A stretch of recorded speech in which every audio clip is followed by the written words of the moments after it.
Bienvenidos de nuevo. Hoy les contaré una historia que nos envió otro de nuestros suscriptores y para una mejor comprensión la contaré en primera persona. Comencemos con el relato. Hace unos años, desde la última vez que participé en una cacería, me ocurrió un suceso tan aterrador que cada vez que lo recuerdo, logro perder el sueño. No vengo a intentar convencer a alguien acerca de los sucesos. El que me crean o no, realmente no importa. Si las mismas personas que lo vivieron jamás me creyeron, aun cuando dos personas desaparecieron y ellos simplemente se limitaban a negar la existencia de los desaparecidos. No sé si la finalidad de hacer esto sea para evitar problemas legales o emocionales. Realmente, como dije, poco me importa el que me crean o no. Sin embargo, contaré la historia que viví en los bosques de Teúl, Zacatecas, donde dos hombres desaparecieron y tres fuimos testigos de un horror más profundo que el miedo a lo embrujado o a las bestias salvajes. Como les contaba, un grupo de amigos solíamos juntarnos. Como nos gustaba acampar y la aventura, preparamos un grupo de caza. Como se pueden imaginar, este pasatiempo no es barato, por lo que solíamos salir solamente una vez cada 2 o 3 meses. Al principio lo hicimos en lugares cercanos. Nosotros somos de Guadalajara. Nuestras primeras excursiones fueron rumbo a Tezistán y Santa Lucía, lugares como Palo Alto, El Quemado o El Cimarrón, y algunas rancherías que debido a amistades nos abrían sus puertas. Para algunas personas que viven en el campo, somos un alivio, pues disminuíamos la población de jabalís. Como según escuchábamos, nuestras incursiones mantenían lejos a otros animales salvajes que arruinaban sus huertas y asesinaban el ganado. Aparte, siempre repartíamos carne entre las personas de las rancherías, las cuales, agradecidas, siempre compartían lo suyo con nosotros y esto era muy agradable. Pronto quisimos viajar a lugares más lejanos, lugares que tuvieran venados. Con el tiempo, por medio de un familiar de un amigo, se nos contó que otro familiar suyo estaba dispuesto a prestarnos un rancho cerca de Teúl, Zacatecas, donde, según nos enteramos, la población de venados era muy alta y de hecho el rancho que nos abriría las puertas estaba abandonado, lo cual hizo que toda la zona en sus alrededores fuera invadida por animales salvajes, jabalíes en su mayoría. Esto último nos daba un poco de miedo, pues los jabalíes son muy territoriales y en más de una ocasión nos habíamos enfrentado a ellos saliendo heridos. Además, no queríamos causar una masacre, pues si algo bueno tenían nuestras cacerías era que nunca desperdiciábamos carne. Aparte, aún no sabíamos el número exacto de animales salvajes. Estoy refiriéndome a los depredadores. Hasta ese entonces jamás nos habíamos encontrado un puma o un león de montaña. Créanme que aún en un campamento bien armado, el sonido de los pumas es algo que aterra en las noches, pues una cosa es disparar a una presa y otra muy diferente, atacar a un animal que te considera su presa. Pero ya verán que hay cosas más aterradoras que un felino salvaje. Solíamos juntarnos en un taller de autos de un amigo, que de entre el grupo era uno de los más importantes. He decidido cambiar sus nombres para evitar problemas con ellos, así que digamos que el dueño del taller era Lalo, quien es el que tiene la facilidad para conseguir buenas escopetas y las municiones, además de que su camioneta está adaptada para andar en la sierra. El que consigue los permisos de cacería y los cintillos de la Semarnat es Julio, una persona que de entre todos es el mayor, pues ya pasa los 50 años, pero es el que más experiencia tiene en esto de la cacería. En tercer lugar estoy yo, que soy el que tiene el vehículo más grande, y al igual que Lalo y Julio, cuento con mi permiso de portación de armas. Después de tomar la decisión de viajar a ese rancho en Teúl, preparamos todas las cosas necesarias para el viaje. He de confesar que desde un principio algo dentro de mí me decía que no fuera. El que el rancho estuviera abandonado me daba mala espina. De niño crecí en casa de mi abuela, quien siempre me contaba historias aterradoras que había vivido de niña en un rancho de Zacatecas. Cabe aclarar que este rancho no estaba en Teúl, sino en García de la Cadena. Según me contaba, abandonaron la finca porque estaba embrujada, y aunque decía que al principio ocurrían cosas que realmente no eran tan difíciles de sobrellevar, los fenómenos paranormales fueron de mal en peor, hasta que terminaron tan mal como para hacer huir a los patrones y a todos los trabajadores. Recuerdo mucho que mi abuela me contaba que en la entrada de la casa donde vivía colgaban bicicletas y de repente en las noches comenzaban a pedalear solas, cosa que a mi abuela, quien era una niña en ese entonces, le aterraba muchísimo. Pero como me contó después, el que los objetos se movieran solos no era algo con lo que no se pudiera lidiar. Pero no fue ese tipo de sucesos lo que les hizo huir a Guadalajara. En una temporada se empezaron a desaparecer los niños de unos peones y por más que los buscaron, nunca les encontraron. Algunos peones decían que habían visto que unas luces se los habían llevado. Al final todos entraron en una especie de histeria colectiva y decidieron huir de inmediato. Recuerdo que mi abuela solía recalcarme mucho que tuviera cuidado en los lugares más profundos de la sierra o de los bosques, pues allí viven criaturas que el hombre jamás ha visto. Pero bueno, con todo y mi mal presentimiento, decidimos salir un viernes por la mañana. Iríamos 12 personas en 2 camionetas y aparte todo el equipo de campamento y cacería. Viajamos pesados, pues estaríamos al menos 15 días en el rancho abandonado. Conducimos lentos, tardamos 3 horas en llegar al centro del pueblo y hora y media más en adentrarnos en el bosque hasta llegar al rancho. Hora y media conduciendo en brecha es un poco agotador, pero si eres como yo y amas los paisajes, sabes qué agradable puede ser conducir por aquellos lugares desolados, lugares donde raramente se ve algún vehículo perdido. Después de un largo tramo, llegamos hasta la ubicación. Apenas me bajé de la camioneta, noté que la naturaleza ya había comenzado a reclamar lo suyo, pues para abrir la valla de entrada al rancho tuvimos que tumbar mucha maleza, acción que nos demoró un rato. Una vez pudimos ingresar los vehículos, nos dispusimos a buscar cuál sería el mejor lugar para levantar el campamento, pues según nos comentó Héctor, a quien le habían prestado el lugar, le habían pedido que no entráramos a la finca principal, cosa que quisimos respetar. Pese a que la finca estaba totalmente deteriorada, a tal punto que realmente nada detendría la entrada de algún animal salvaje o persona, las puertas que habían sido de madera ya no estaban. Igual los ventanales tenían los cristales quebrados y sin protección de acero. Era extraño, pues alrededor de esa finca la maleza no parecía crecer y todo estaba árido y seco. Desentonaba mucho con los alrededores donde la naturaleza ya había ganado la batalla por el dominio del terreno. Tardamos un rato en elegir el lugar donde montaríamos el campamento, pues como les dije, todo estaba invadido por la maleza.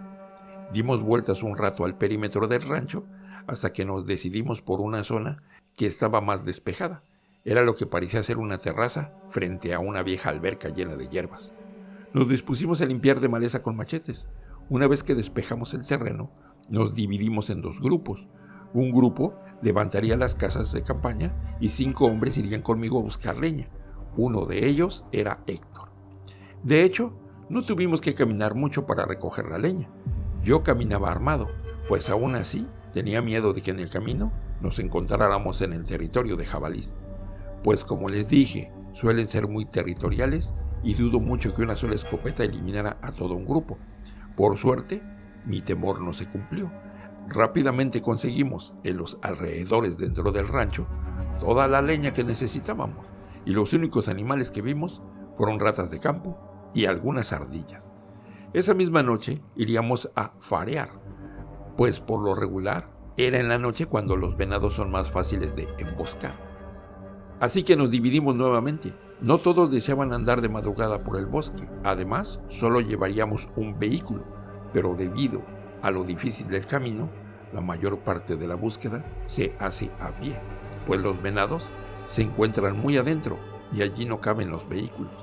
Si han ido de cacería, sabrán de lo que estoy hablando. Caminata constante en la madrugada en la oscuridad, solo iluminados por unas cuantas lámparas, y si tienes suerte, por la luz de la luna. Esa primera noche, Héctor y Lalo iban conmigo en el grupo de 7. Llevábamos 2 rifles, 3 lámparas y 2 radios. ¿Saben? Desde ese día, yo noté a Héctor algo preocupado. Además, no quería estar solo en ningún momento, y de cualquier cosa se sobresaltaba. Yo sabía que él se drogaba, como algunos del grupo, pero yo ya lo había visto actuar bajo los influjos de las drogas, y su comportamiento no solía ser así. Así que decidí no dejarlo apuntar y lo pusimos a cargo de uno de los faros. Después de caminar un par de horas, vimos un cerro y en sus faldas un río. Fue allí donde vimos un venado tomando agua. Sigilosamente nos escondimos entre los árboles y la hierba. Apagamos las luces, tomamos posiciones. Yo quería llevarme el mérito, así que fui el primero en apuntar. Le pedí a Héctor que echara las luces al animal y en cuanto lo hizo, le disparé en una pierna. El animal caminó unos pocos metros hasta que cayó desangrado. Nos acercamos a él y decidimos que lo llevaríamos cargando hasta la camioneta que estaba como a 1 hora de camino. Pero aquella noche habíamos logrado nuestro cometido. Cuando alumbramos al animal, este se veía en mal estado. De hecho, le faltaba una pata. Y no se le había volado yo con el tiro, pues esta ya estaba cicatrizada en un muñón, quizás a causa de un previo encuentro con otro cazador. Aparte, los ojos del animal no se veían vivos. Por el tamaño del animal, podríamos decir que era un ejemplar muy joven, pero esos ojos, en lugar de ser negros, eran de un color gris, muy extraño. En ese entonces, pensé que el animal quizás estaría enfermo, pero su carne se veía bien y no tenía mal olor. Héctor apenas vio el animal y se puso más ansioso. Me pidió que no lo lleváramos. Yo le pregunté que por qué, y él solo respondió que aquella zona no era buena para cazar. Todos nos burlamos de él y caminamos de regreso con el animal en hombros. Cuando regresamos, de inmediato unos compañeros se pusieron a despellejar el animal y cortar la carne. Yo me sentí cansado, pero deseaba hablar con Héctor. No me gustaba su actitud. En otra ocasión anterior me había tocado que ese chico se pusiera nervioso y terminó disparándole a otro en el hombro. Por suerte no murió nadie, pero cerca estuvimos. Así pues, no quería que esa historia se repitiera. Hablé un rato con él, pero no pude sacarle nada de nada. Solo decía que se sentía mal y nada más. Yo no le creí, sabía que él ocultaba algo. La madrugada fue larga. La mayoría bebió una bebida parecida al tequila que llamaban bacanora. Yo me negué a beber. Cuando estoy en campamento no me gusta tomar alcohol. Prefiero estar en mis 5 sentidos. Los demás sí lo hacían, incluso Julio, quien solía ponerse muy entusiasta bajo los influjos del alcohol. Y precisamente fue él quien propuso que regresáramos a esa zona donde cazamos al venado de los ojos grises, porque le interesaba sobre todo subir al cerro, pues a su criterio era el mejor punto para estudiar la zona. Héctor, inmediatamente al escuchar esto, comenzó a decir que no era buena idea, que no le gustaba ir a ese punto, que podríamos probar más al norte. De inmediato le interrumpí preguntándole sobre el por qué no quería volver a ese lugar, y que además, como él era el único que había pisado esas tierras antes, debería saber si había algún peligro y era mejor que nos informara de inmediato. Ante la mirada de todos, se puso más nervioso aún, pero ya no pudo callar. Nos contó una historia muy simple, sin detalles ni gracia, donde de niño 2 de sus primos se perdieron en ese cerro y a él lo persiguió un animal extraño parecido a un puma. Todos lo escuchamos con atención y comenzamos a contar historias de terror. Yo me fui a dormir temprano, pues estaba decidido a investigar esa zona en cuanto hubiera luz. Pensaba, al igual que Julio, que era una buena zona para estudiar el terreno. Me quedé dormido rápidamente y desperté apenas estaba amaneciendo. Ya no se escuchaba nadie afuera de la fogata. Necesitaba orinar, así que abrí el cierre de la puerta de mi casa de campaña y sentí mucho frío, tanto que no pude evitar empezar a temblar. Luchando contra el frío me dirigí a la zona donde estaba la alberca abandonada, llena de hierbas, y me puse a orinar, pero apenas estaba por acabar cuando escuché un sonido entre la hierba. Rápidamente me subí el pantalón y me hice hacia atrás. Me di cuenta de que no iba armado. Si algún animal salvaje quisiera atacarme, yo no tendré oportunidad de salvarme. Mi única reacción fue no hacer ruido, agacharme y caminar lentamente hacia atrás, pero el sonido en la hierba avanzaba hacia mí, y justo cuando quise correr, un animal brincó sobre mí, tumbándome de espaldas. Sentí todo el hedor de su boca en mi cara. Cerré los ojos y creí que sería mi final, pero aún no sabía todo lo que viviríamos más adelante. Pero en ese momento creí que moriría. Pero detrás de mí, donde estaba el campamento, un par de chicos se habían levantado a vomitar, y esto asustó a la bestia que me atacaba, y de inmediato se puso a correr. Rápidamente me levanté y pude ver su silueta a lo lejos. Caminaba en 2 patas. Era algo parecido a un gorila, pero más grande. No recuerdo mucho más sobre su forma. Todo estaba oscuro a esa hora. Además, me sentía muy asustado. Pero solo recuerdo eso, la silueta de un simio gigante. Cuando les conté lo ocurrido a los demás chicos del grupo, se burlaron de mí diciendo que se le había pedido un poco de droga a Héctor. Yo me puse muy serio, pero organicé una búsqueda en el perímetro. Si hubiera alucinado o no, un animal salvaje grande estaba rondando nuestro campamento, y era de suma importancia mantenerse a salvo. Justo cuando estábamos a punto de partir, Lalo nos interrumpió para decirnos que la carne del venado había desaparecido. Fuimos a ver, y las hieleras estaban tiradas en el piso y sin una pieza de carne. Solo un rastro de sangre que indicaba que la carne había sido arrastrada a la alberca. Ahora todos me creían, un animal salvaje atacó en la noche nuestro campamento. Buscamos por todo el perímetro, primero la alberca, donde cortamos lo más que pudimos las hierbas con machetes, pero nada, ni un solo rastro del venado o del animal que me atacó. Después levantamos vallas que habían sido derrumbadas por la maleza y limpiamos un poco el terreno con un par de azadones que cargábamos en nuestras cosas. Una vez que estuvo todo listo, pusimos un perímetro con cuerdas y unas campanas que siempre cargábamos. Por si algo entraba en la zona, estas sonarían. Revisamos también todos los edificios alrededor de la finca principal, antiguas caballerizas, casas y hasta algunos baños. Solo nos encontramos con ratas de campo.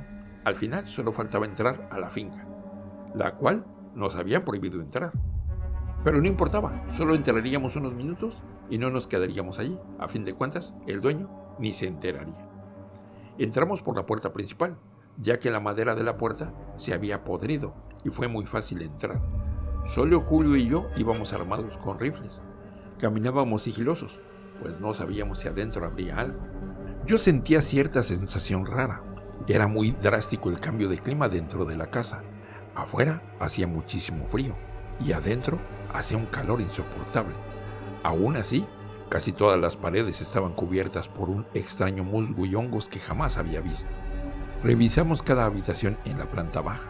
Incluso entramos a lo que en los mejores tiempos había funcionado como cocina, la cual contaba con un horno de leña, pero no encontramos nada, ni siquiera un ratón o una paloma. Luego nos dirigimos escaleras arriba. Lo hicimos sin cuidado, a pesar de que eran de madera, pero cuando el primer hombre subió, justo en el quinto peldaño la madera se rompió y el hombre cayó. Lo sacamos de debajo de las escaleras y vimos que solo se había enterrado algunas astillas en la pierna derecha. Aún así decidimos que se regresara al campamento para que lo revisaran a fondo.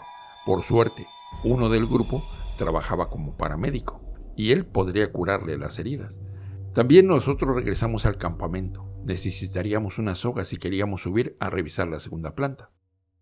Apenas llegamos y Héctor de inmediato comenzó a decirme que no tenía caso que siguiéramos buscando, que creía que el animal habría huido asustado dentro del bosque. Yo lo tomé de los hombros y le pregunté directamente si conocía el por qué su familia había abandonado el rancho, a lo que él solo contestó que simplemente perdieron el interés, que al final no sembraban nada y solo lo usaban como casa de campo, pero que su familia perdió todo el interés en ir a ese lugar.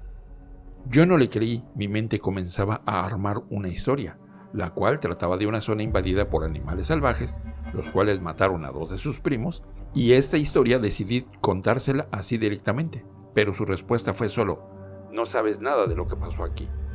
Ya no quise interrogarlo más, era obvio que mis especulaciones le incomodaban. Regresamos a la casa, con ayuda de 2 hombres trepé hasta la segunda planta. Luego busqué un punto donde pudiera amarrar la soga. Me fue un poco difícil, pues todo el barandal de la escalera era de madera y estaba podrida. Así que estuve un rato de pie buscando un punto y fue justo sobre mi cabeza que lo encontré, un pedazo de viga descubierta. Amarré la cuerda y todos subieron uno a uno. La planta alta contaba con más habitaciones que la parte baja. Todo estaba en completo silencio dentro de la casa.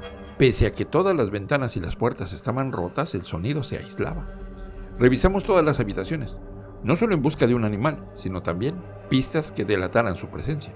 Pero no una huella, no olor a orina o restos de heces. Nada, solo muebles de madera podrida y camas tendidas con sábanas cubiertas del mismo musgo de las paredes y esos hongos raros. Pero de animales, nada, ni siquiera un ratón. Una vez que checamos el lugar, regresamos al campamento. Después de comer, le pedí a Julio y a otros 2 muchachos que me acompañaran hasta el cerro donde cazamos el venado. Quería trazar un pequeño mapa de esa área, así como preparar otro campamento más pequeño allá arriba. pues tarde o temprano los animales tenían que bajar a beber agua al río, y desde allí arriba sería más fácil apuntarles. Así lo hicimos. Tomamos 2 casas de campaña, las armas y bastante munición, un par de machetes y nos pusimos en marcha. Recordaba bien el camino, una media hora en camioneta y otro rato a pie. Dejamos estacionada la camioneta en una arboleda, donde ya no pudo entrar el vehículo. Caminamos un rato y llegamos al cerro y nos pusimos a buscar un camino o una brecha, cosa que no nos resultó tan difícil, pues apenas cruzamos el río y notamos que se abría una brecha por el lado derecho del cerro, así que nos adentramos de inmediato. Justo cuando íbamos a medio camino, a lo lejos vimos un par de jabalíes. Rápido Julio y yo apuntamos con los rifles, vimos bien la mirilla y tumbamos a uno de un tiro limpio en la cabeza. A otro lo herimos en una pierna, empezó a chillar y correr. Lo perdimos de vista y nos acercamos a ver el cadáver. Estaba muy gordo. Les indicamos a los 2 muchachos que nos acompañaban que regresaran con el animal al campamento en lo que nosotros buscábamos al otro animal. No iría lejos antes de desangrarse. Julio y yo seguimos avanzando con los rifles en la mano. A lo lejos vimos un lodazal y aquí pensé lo peor, y así fue. Apenas unos segundos cerca del lodazal y ya teníamos al menos una docena de cerdos salvajes lanzándose contra nosotros. Corrimos cuesta abajo y casi por instinto nos subimos a unos cedros enormes. Si nos hubiéramos tardado más tiempo en trepar, nos hubieran atacado con sus colmillos y quizás no estaría contando esta historia. Peor aún, ni siquiera hubiera vivido lo que estaba por experimentar cerro arriba. Julio y yo contamos con suficiente parque para matar al menos a la mitad de los cerdos. Pero cuando te encuentras en una situación así, no piensas con claridad, por lo que disparamos solo lo que nos permitió la carga que traíamos en los bolsillos, y matamos a algunos. Esto no asustó a los demás jabalíes, que continuaban agresivos debajo de nosotros. Realmente no sé por qué no se me ocurrió sacar el parque de mi mochila. Además, en ese momento me di cuenta de que los 2 chicos que se fueron con el jabalí se llevaron el radio. Ahí yo maldije. Estuvimos mucho tiempo sobre los árboles. Julio y yo nos preguntábamos qué haríamos, porque en cuanto cayera la noche sería más difícil bajar. No sabíamos si cerca rondaban más cerdos. Recuerdo que Julio en algún momento me gritó que sacara el demás parque de la mochila, cosa que hice de inmediato, pero debido a la posición en la que me encontraba y el tamaño de la mochila, estúpidamente se me cayó. Escuché a Julio dedicarme un par de groserías. El ruido hizo que los cerdos corrieran debajo del árbol y regaron todas las balas. La desesperación me invadía. Casi estuve a punto de brincar y enfrentar a los cerdos a machetazos. Justo me estaba convenciendo de hacerlo cuando vi a los jabalíes olfatear en dirección contraria a nosotros. Comenzaron a chillar y a correr hacia la parte más baja del cerro. Era como si algo invisible los hubiera asustado. En ese momento aprovechamos la oportunidad y bajamos de los árboles. Intenté recuperar todas las balas, pero al menos hubo 12 que no logré encontrar. Julio pidió que siguiéramos cerro arriba, pues si volvíamos por la misma brecha, nos encontraríamos de nuevo los jabalíes, y según él, una vez saliendo de su territorio, dejarían de seguirnos. Mientras más nos acercábamos a la punta del cerro, que más bien parecía meseta, pues a lo lejos había plano en su punta, más seco y árido era el terreno. De hecho, la tierra se veía como quemada, y más subías, más desprovisto de vida estaba. Julio y yo pensamos que era un buen punto a favor. No habría mucho que limpiar para poder montar el campamento. Cuando llegamos a la cima, encontramos algo sorprendente, algo que hoy día Julio y los demás niegan haber visto.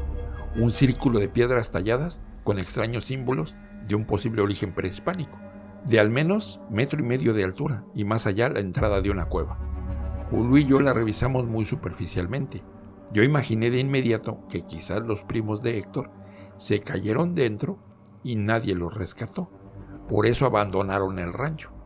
Pero estaba muy equivocado. Levantamos el campamento y regresamos al rancho.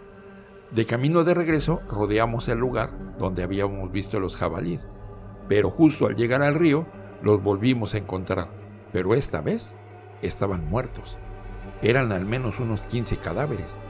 Nos acercamos a ellos, pensando que quizás los muchachos del campamento se habían encontrado con ellos y les dispararon, pero examinándolos no mostraban heridas de bala.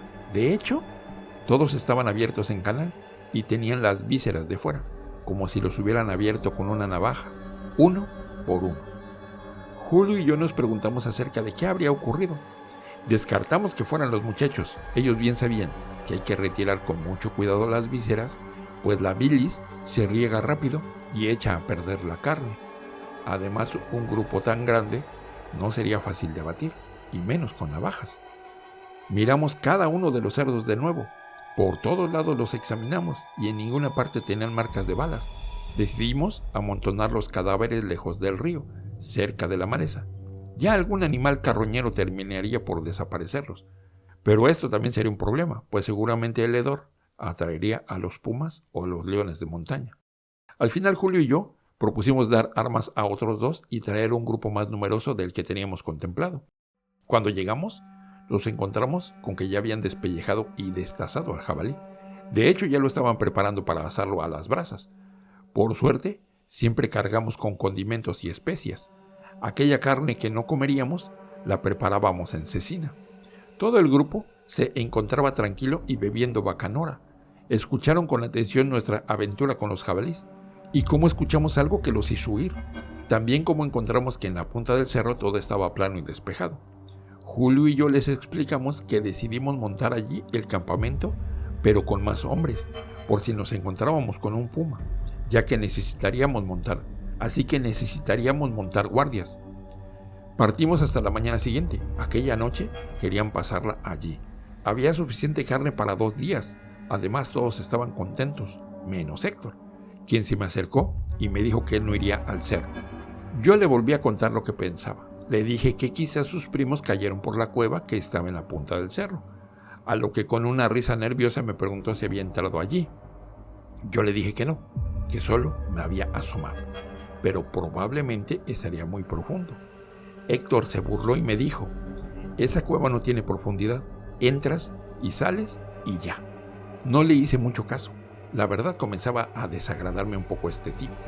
Me molestaba que no me hablara claro acerca de la desaparición de sus primos, y no tenía ganas de presionarlo hasta decírmelo, por lo que formé un plan. Lo llevaría a la mañana con el grupo, aunque no quisiera, y una vez en el cerro, le obligaría a contarme la verdad. Aquella noche yo me fui a dormir temprano, pero los demás, excepto Lalo, bebieron bacanora hasta vomitar. Yo les había dicho a los demás que en cuanto se fueran a dormir, montaría guardia, pues aún no había quedado resuelto mi incidente con el animal que me atacó cerca de la alberca y de quien pensamos había robado la carne del venado. Todos pensaban que había sido un puma, pero recuerdo que esa silueta y los sonidos que producía no eran los de un felino, eran más parecidos a los de un simio grande, lo cual era casi imposible que existiera por aquella zona, aunque todo es posible realmente. En ese entonces, yo imaginaba que quizás algún rancho cercano pudiera alojar animales exóticos, y bien se les pudo haber escapado alguno, pero como verán más tarde, yo estaba equivocado. Llegó mi turno de vigilar. Habíamos acondicionado previamente un pequeño edificio que en otro tiempo había funcionado como baño y cambiador.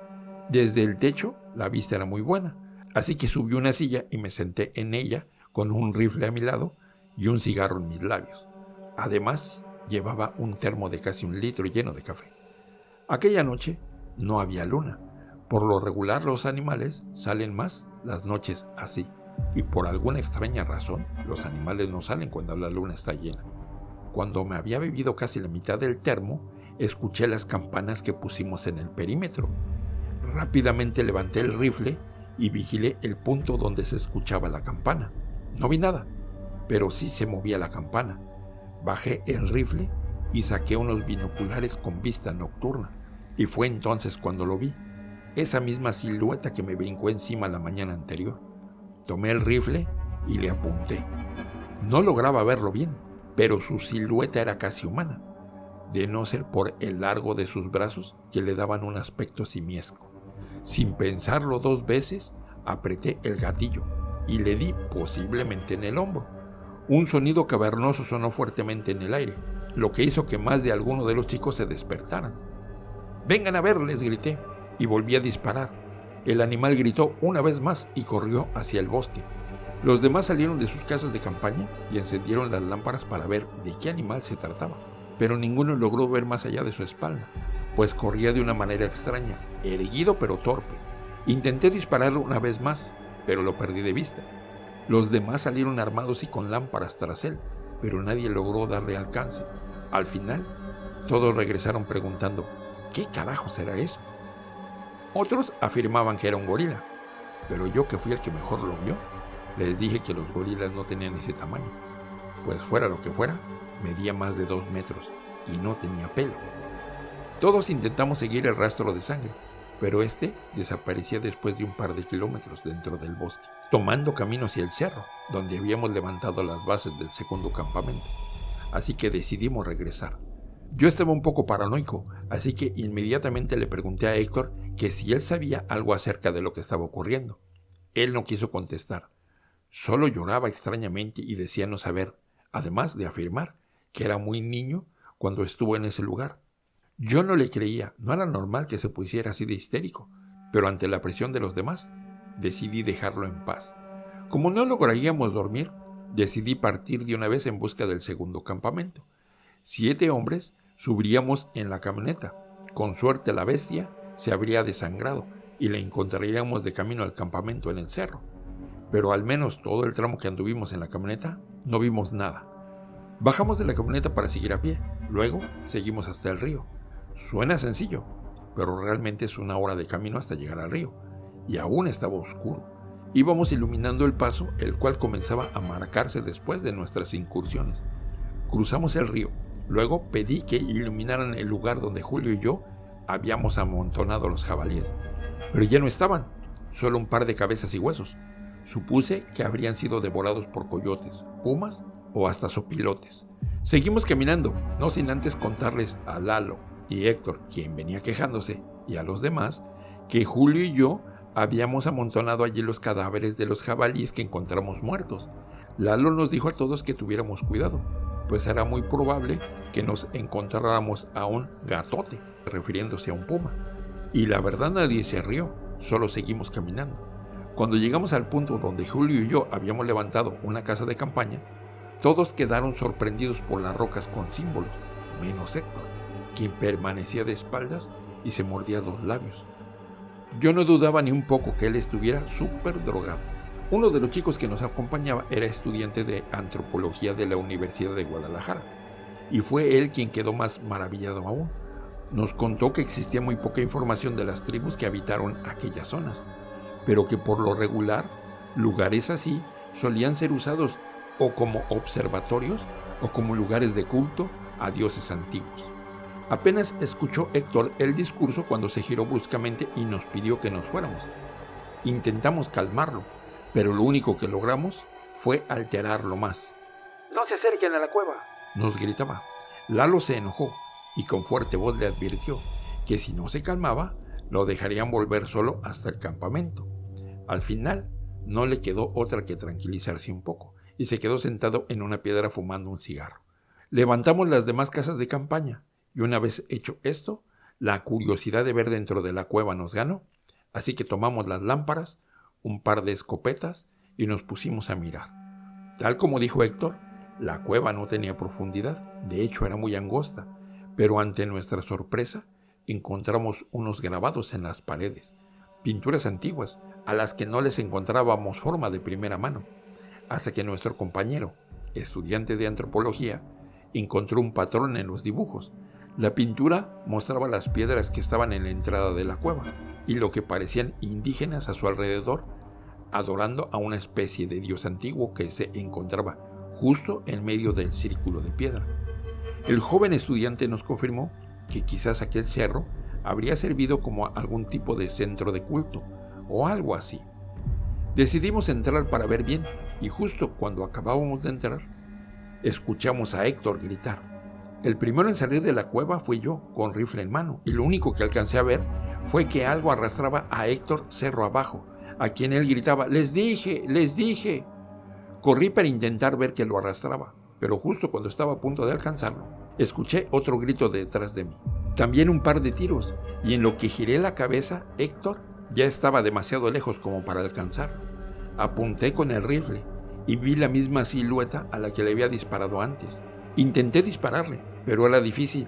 Corría el riesgo de darle a Héctor. En eso escuché a Lalo gritarme por ayuda, así que regresé corriendo hasta el círculo de piedras. A mi lado pasaron corriendo los demás chicos del grupo, incluso el estudiante de antropología. Al llegar a la cueva, solo me encontré a Lalo apuntando con su rifle al techo de la cueva. «No hay nada que podamos hacer», me dijo, y corrimos dejando todas las cosas atrás. Cuando llegamos a la camioneta le pregunté sobre lo que había pasado. Él solo me dijo que en el techo apareció esa criatura a la que yo le disparé en el campamento. Tomó a uno de los chicos por la cabeza y desapareció al fondo de la cueva. Yo le pregunté que cómo era eso posible, si ya habíamos visto que la cueva no era profunda, que habíamos estado adentro y que apenas cabíamos.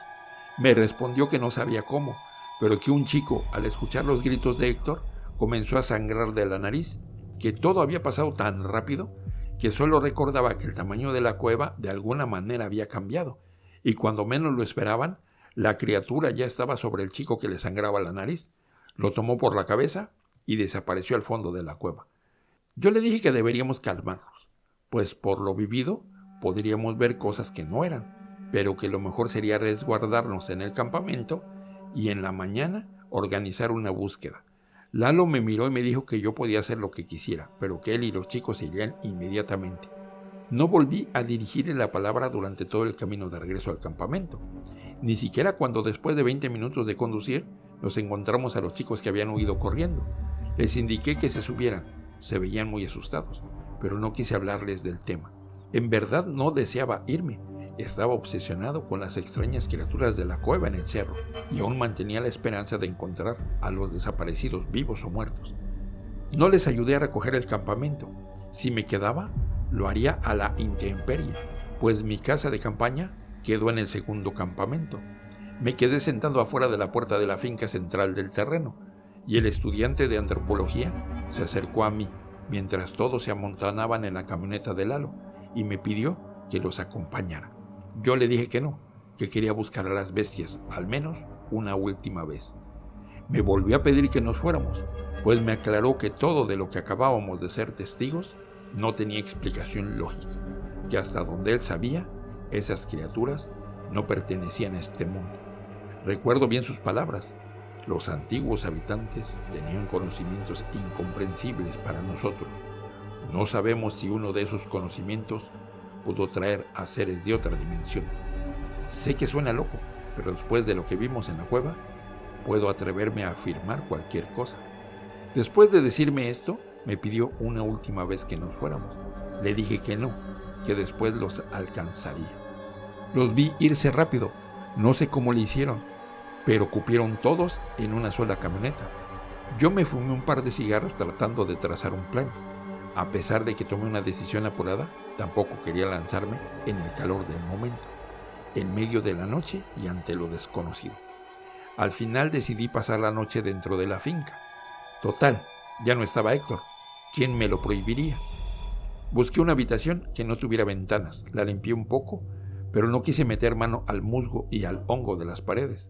Y con un ropero que encontré en otra habitación, tapé la entrada, puse mi bolsa para dormir y dormí un par de horas. Y en realidad, no sé cómo hice para dormir con esos niveles de adrenalina. Supongo que estaba en verdad muy cansado. Justo antes de que la alarma de mi reloj sonara, me desperté de golpe, pues escuché un sonido muy fuerte afuera de la casa. En ese momento, deseé haber elegido una habitación con ventanas. Rápidamente me puse los zapatos, encendí una lámpara, la dejé en el piso alumbrando a la entrada, tomé mi rifle, lo puse en la pared y después jalé el ropero hacia adentro del cuarto. Me puse la lámpara en la bolsa trasera de mi pantalón, luego agarré el rifle y me puse en posición de disparo. Caminé el pasillo hasta una ventana y escuché una gran explosión. Rápidamente tomé la lámpara de mi bolsillo y alumbré la explosión. Venía de mi camioneta. Salí corriendo hasta el lugar, donde la mantenía estacionada y descubrí que las llantas delanteras habían explotado. Maldije e hice una rabieta. Era imposible que hayan explotado, pues no tenía mucho que las había comprado, a menos que alguno del grupo me haya hecho el favor de dejarlas picadas a propósito, por no haberlos querido llevar. Esto era muy posible. Me agaché para inspeccionar las llantas traseras, y en eso comenzó a sonar la alarma de mi reloj. No pude evitar sobresaltarme. La apagué. Un neumático más tronado. Solo quedaba una llanta buena. Imposible regresar hacia el pueblo. Después de un rato de rabietas sin sentido, me di cuenta de que lo mejor que podría hacer era regresar de inmediato a pie al pueblo, pues no me animaba a hablar por radio a Lalo o a Julio. Además, todos estaban enojados conmigo ante mi decisión de quedarme. Lo medité un poco, vi algunas de mis posibilidades y lo mejor que pudiera hacer es cargar una mochila con lo básico. Aún quedaba algo de cecina, pero agua quedaba poco menos de 1 litro. Así que decidí llevar a cabo mi búsqueda total. ¿Qué más daba? De todos modos, necesitaba ir al río a recoger agua. Sé que quizás piensen que habría sido más sencillo haber llamado por celular a Protección Civil, pero si alguno de ustedes ha ido a esos lugares, saben que la señal realmente está muerta. Así que durante esa aventura solo contaba con mi instinto y mis herramientas de supervivencia. Es muy fácil perderse en el bosque, sobre todo cuando estás solo. Pero yo, en ese momento, no me dejaría vencer por el miedo, y en cuanto tuve lista la mochila, partí rumbo a ese lugar en el monte, donde seguramente algo maligno me esperaba. Llegué al río justo cuando el sol se encontraba con más fuerza. Bajé la mochila y saqué las botellas que llenaría. Después crucé el río. Pasé por un lado de donde estaban los restos de los jabalíes muertos, pero quedaba muy poco, casi habían desaparecido, solo un par de cráneos a la mitad. Me acerqué y de un pisotón quebré la quijada de uno, recogí un par de colmillos y los guardé en la mochila. Si salía vivo de esa aventura, quería un recuerdo más allá del trauma. Subí el cerro a buen paso, aunque descuidado, tanto que olvidé rodear la zona donde nos atacaron los jabalíes. Pero para mi suerte, no me encontré con ninguno, ni siquiera un cadáver de estos. Llegué a la cima y para mi sorpresa, seguí en pie, intacto, solo el piso marcado con las pisadas de la marcha de la noche anterior. En ese momento me sentí estúpido. ¿Qué pelea podía ofrecer yo solo contra aquello que no pudimos derribar en grupo? Me pregunté. Y es que al meditar lo mejor, sí debía haberme ido con los demás. Quizá fue la adrenalina que bajó en ese punto, pero sentí un gran arrepentimiento a tal grado que me tiré al piso y comencé a reír de desesperación. Miles de pensamientos me invadieron. Escuchaba en mi cabeza la historia de la desaparición de los primos de Héctor y las creencias de las que me habló el estudiante de antropología. No podía dejar de pensar en que todo esto estaba ligado de alguna manera, pues quizás los antiguos habitantes tenían otro tipo de conocimientos desconocidos para nosotros, conocimientos que en esta época podrían ser considerados malignos y que yo estaba a punto de corroborar. Estando tirado, escuché un grito dentro de la cueva. Me puse en pie y seguí el eco. Encendí la lámpara y entré a la cueva. Miré las mismas pinturas, pero el espacio seguía siendo igual de angosto como la primera vez que entré. Alumbré el techo y no vi nada. Después apunté con la lámpara al piso y fue allí donde descubrí un agujero, algo grande. Fácilmente cabría un hombre. Me acerqué al agujero y apunté con la lámpara adentro. Parecía un túnel. Metí la mitad de mi cuerpo. Ese lugar olía horrible. Estuve casi a punto de vomitar cuando escuché otra vez un grito. Era la voz de Héctor. Me quité la mochila y me metí al túnel. Me arrastré hacia adentro, sintiendo cómo las piedras y algunas raíces se me encajaban en la piel. No sé cuánto tiempo estuve arrastrándome, pero cuando menos lo esperaba, caí al piso de cara. El rifle y la lámpara rodaron unos cuantos metros delante de mí. Inmediatamente me estiré y tomé la lámpara, y de inmediato busqué el rifle. Escuché un grito casi frente a mí, por lo que iluminé de inmediato en la dirección de donde provenía el sonido. Frente a mí estaba Héctor. Le faltaba una pierna, pero no sangraba. Apenas me vio, dijo: «Imbécil, les dije que no se acercaran al cerro». Yo intenté calmarlo, intenté decirle que podría salvarlo, a lo que él me contestó que en este punto ya nada podría salvarlo, ni yo. Iluminé a los lados de donde estaba tirado Héctor. El lugar parecía estar bien edificado. Vi un par de pilares y varios más que sostenían la bóveda, los cuales estaban tallados con figuras parecidas a las de las antiguas civilizaciones, al estilo olmeca o azteca, pero con cierto aire diabólico.